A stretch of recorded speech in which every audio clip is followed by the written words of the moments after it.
अब तक हमने जितने भी फेज चेंजेस के बारे में बात की है वो सब की सब कांस्टेंट प्रेशर के अंडर या कांस्टेंट प्रेशर के तहत थी।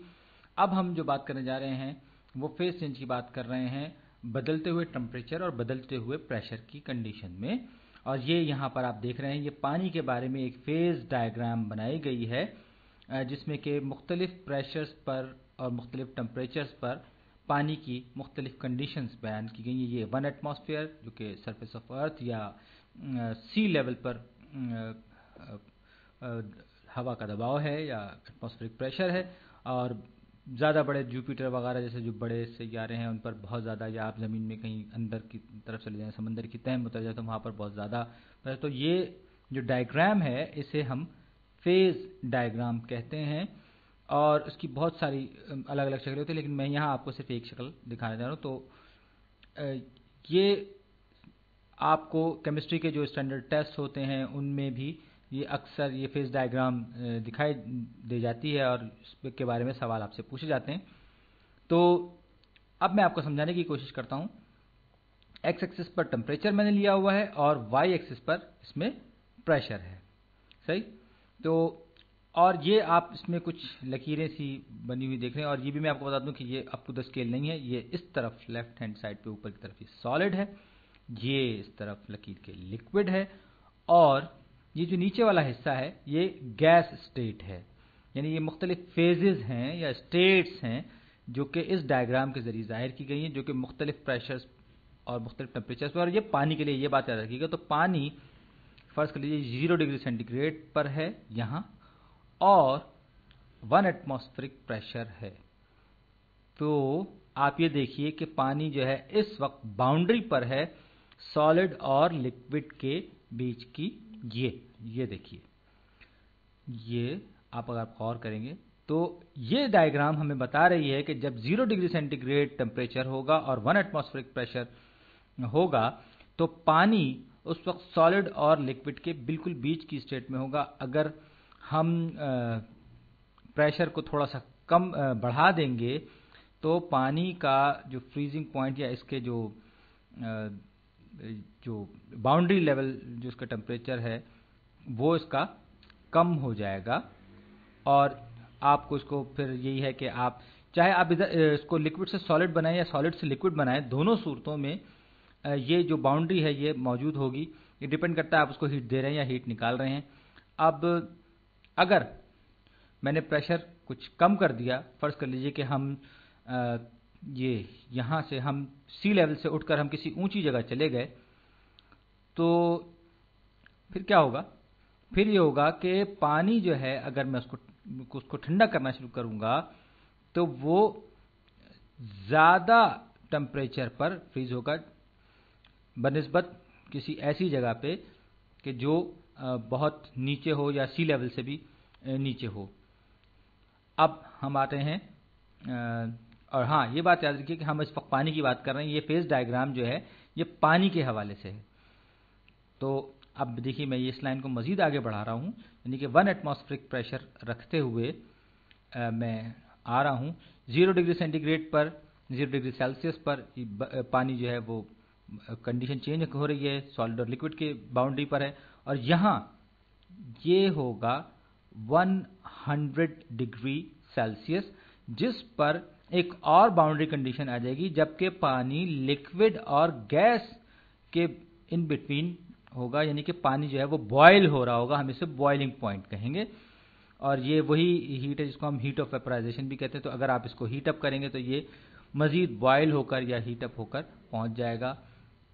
फर्ज कर लीजिए हम किसी बहुत ही गर्म इलाके में हैं, ये मैं सिर्फ डेनवर के एग्जांपल में ले रहा हूँ, वरना हम इसको चलिए मैं माउंट एवरेस्ट कर देता हूँ कि अगर हमने प्रेशर कम कर दिया, कम प्रेशर वाले किसी जगह पर चलेगी जो कि ऊंची है, तो वहाँ पर क्या होगा कि पानी जो है वो जल्दी फ्रीज होगा लेकिन बॉयल भी जल्दी होगा क्योंकि प्रेशर कम है। ये डायग्राम हमें ये बता रही है। अब फर्ज कीजिए कि उसकी वजह क्या है ये भी आप सुन लीजिए। फर्ज कीजिए मेरे पास कुछ मॉलिक्यूल्स हैं, फर्ज कर लीजिए वाटर मॉलिक्यूल्स ही हैं, तो ये इनमें हर वक्त हरकत है, लिक्विड फॉर्म में है ये।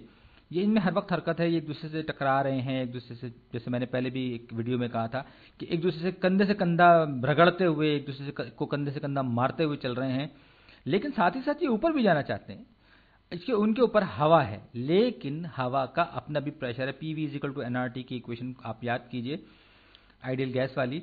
तो हवा जो है वो गैस है, और वो गैस खुद भी दबाव डालती है, और ये दबाव इन वाटर मॉलिक्यूल्स पर भी आता है, जो कि या किसी भी लिक्विड के मॉलिक्यूल्स पर आता है। तो ये हवा क्या करती है, ये प्रेशर डालती है, इनको रोकती है कि ये ऊपर की तरफ आए, और इनको यूं कहिए कि बाज रखती है यहाँ से फरार होने से।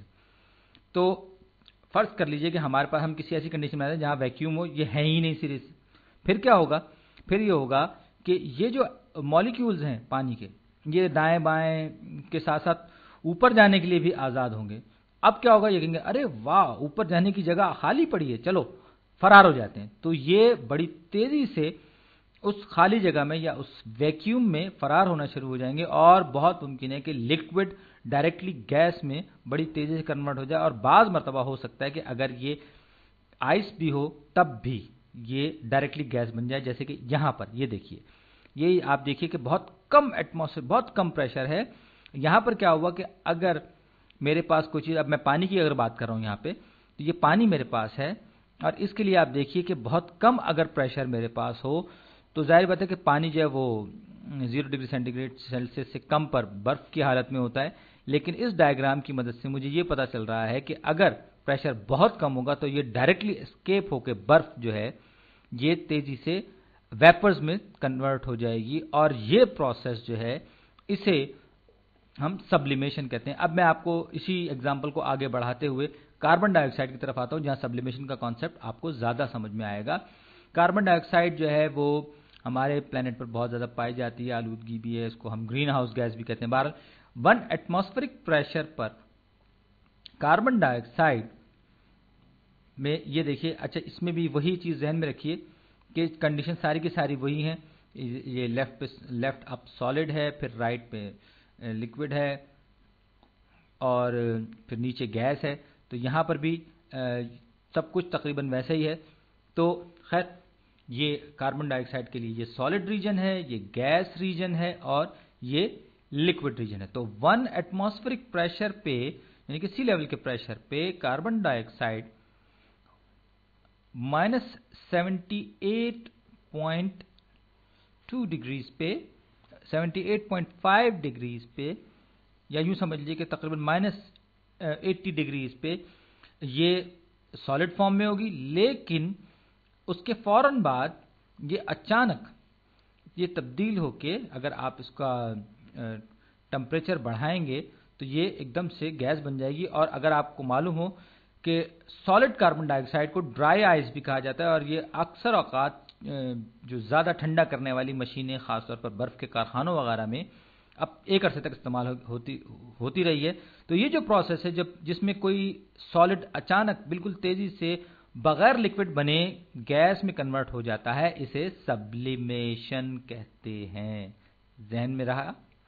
उम्मीद है आप समझ गए होंगे कि ये जो प्रोसेस है ये सब्लिमेशन कहलाता है। यानी इस प्रोसेस में कोई भी सॉलिड अपने लिक्विड फेज को बाईपास करता हुआ, उसको छोड़ता हुआ सीधा सीधा गैस में कन्वर्ट हो जाता है। अगर आप चाहते हैं कि कार्बन डाइऑक्साइड पहले सॉलिड से लिक्विड बने और फिर उसके बाद ये गैस बने, तो फिर आपको क्या करना पड़ेगा? आपको बहुत ज़्यादा प्रेशर चाहिए होगा, जो गालिबन जुपिटर या सैटर्न जैसे बड़े प्लैनेट्स पर होता होगा। ज़मीन पर तो ये सीधे सीधे, अगर आपके पास ड्राई आइस है तो उसको आपने थोड़ा सा टेम्परेचर बढ़ाया एटमॉस्फेरिक प्रेशर पे, तो ये सीधे सीधे गैस में कन्वर्ट हो जाएगी, यानी सब्लिमेशन का प्रोसेस। और ये जो पॉइंट है, इसको ये ट्रिपल पॉइंट कहलाता है, इसको हम ट्रिपल जंक्शन भी कह सकते हैं। ये 5.11 एटमॉस्फेरिक प्रेशर कार्बन डाइऑक्साइड के लिए, और ये इसका टेम्परेचर 56 डिग्रीज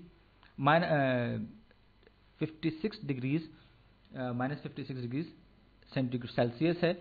ये क्या पॉइंट है? ये पॉइंट ये है कि ये एक बिल्कुल यूं समझ लीजिए कि एक ऐसी जगह है जहां पर गैस में भी कन्वर्ट हो सकती है, सॉलिड में भी और लिक्विड में भी।